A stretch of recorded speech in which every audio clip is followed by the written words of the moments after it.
Let's discuss about first how to go to UK or Australia. Should I discuss about what made me move from the UK to Australia? Yeah, why not? One major difference I would like to tell you guys is hello everyone. Hello. So today we'll be discussing about why we chose Australia over UK. So let's start. Let's discuss about first how to go to UK or Australia. For UK, So for UK, you need to pass your PLAB 1, PLAB 2 and an English exam, and only after that you can get GMC registration and then apply for jobs in the UK. and for Australia you need AMC1 and English minimum. For AMC2 you can apply online, and it's an online exam, so you can take this exam from India, whereas PLAB 2 you have to go to UK for the exam. And next is timeline, how much time it will take to get a job for UK. So for UK, it's almost the same for both the countries. Yeah. Because for UK, you need to give both your exams and your English exam, then apply for registration, and only then you can start applying for jobs. So it can take time. It can take up to 18 months, I would say. Even if you pass everything in the first attempt, it can take 12 to 18 months before you can even start applying for jobs. Yeah, and same for Australia, it takes almost 1 year. Once you start applying for jobs, almost 1 year. Sometimes you are lucky to get a job in 6 months, sometimes even after 1 year you are not getting any job. Yeah. But average is 1 year. Yeah.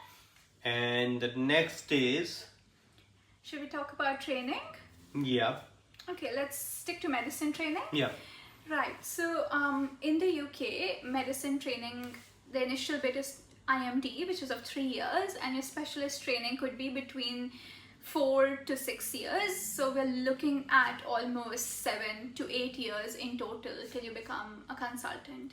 but in Australia your basic training of medicine is 3 years, same as in India, and subspecialty training like gastro, cardio, everything is similar like India for 3 years.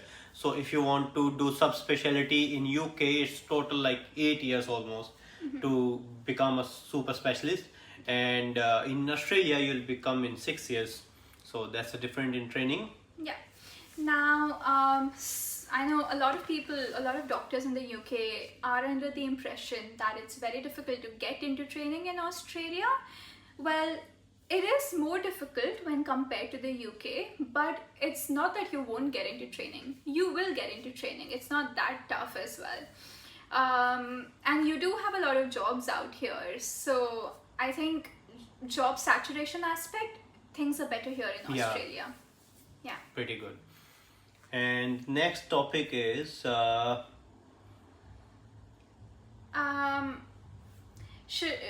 Should I discuss about what made me move from the UK to Australia? yeah, why not? Okay, so again, UK was not a bad place, nor was working in the NHS. I did learn a lot in the NHS. It just felt I was more attracted to Australia because of simpler things, or just how my personal life would be like. It's a very sunny country, everybody's happy, and they are early risers, always on the go. So that's something that attracted me, and Yeah. yeah. The thing that attracted me is good work-life balance. You have to work for 40 hours a week in UK, and here it's 38 hours. Salary is somewhat similar in the initial years, but once you progress, the salary hike is way better than UK as compared to Australia. Yeah. And third, if you work extra time in UK, you won't get a single penny for that. But if you are doing overtime in Australia, they pay you double for that hour. So they appreciate your efforts. Yeah. And yeah, sunny weather. And, The other thing was that if this is something that is important to you, in the UK you can call your parents over for just a period of 6 months, which is on a tourist visa. But here in Australia we have a lot of other options in terms of visa, which will allow our parents to come for definitely longer than 6 months. Yeah. Even tourist visas over here are for 11 to 12 months, and sometimes you get it for 3 years. Yeah. Although in that you need to go back to your home country and then After come a back year. again. Yeah. But still, at least you have that option out there.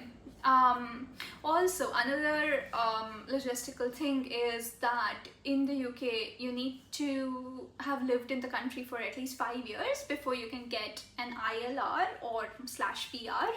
But here in Australia, you get a PR in about 18 to 24 months.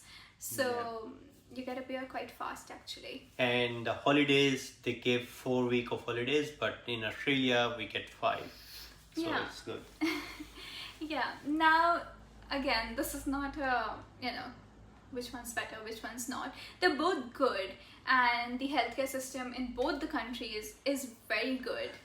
One major difference I would like to tell you guys, if you're working in UK, there is no scope for private practice. There's always only government setups. That's why patients, even doctors, have to wait for like hours in the emergency before getting seen by the doctors. But in Australia, we have both options, government as well as private. So you can also become a private consultant when you are working in Australia for long enough. So that's a good point in my. Yeah, it certainly is. You get more options, Yeah. and you get options of more flexible working, which were slightly more difficult in the UK. Yeah. And now one important thing, how she moved to Australia from UK, because I never moved to UK. Yeah. I just directly came from India, but she worked in UK for 1 year and then moved to Australia. So her journey. Yeah, so what I did was, it was at around January or February when I decided that I want to apply for jobs in Australia. So I simply applied for all the jobs that I could find on Seek, on Indeed, and I did come across a couple of email addresses for the HR of these of the hospitals that I was interested in. So I just wrote them an email, and I was surprised to see that most of them replied back. So in Australia, they really prefer doctors coming from the UK or the US because the systems are, Similar. comparable. Yeah, and they feel that they won't have to work very hard with these candidates, and that's why they prefer doctors from these countries, even if you have worked in these countries for only like 1 year. So that's how I applied, and it was through an email that the current job that I'm in, I got it because I just went ahead and wrote an email and nothing more than that. It's very easy, I would say it's very easy to get a job in Australia if you have worked in the UK for a minimum of 47 weeks. If you haven't worked for 47 weeks, then you're not eligible to move to Australia through the competent authority pathway. Having said that, you are eligible to apply for jobs and you can move to Australia once you've completed the 47 weeks. But if you haven't completed it, you can't start working here.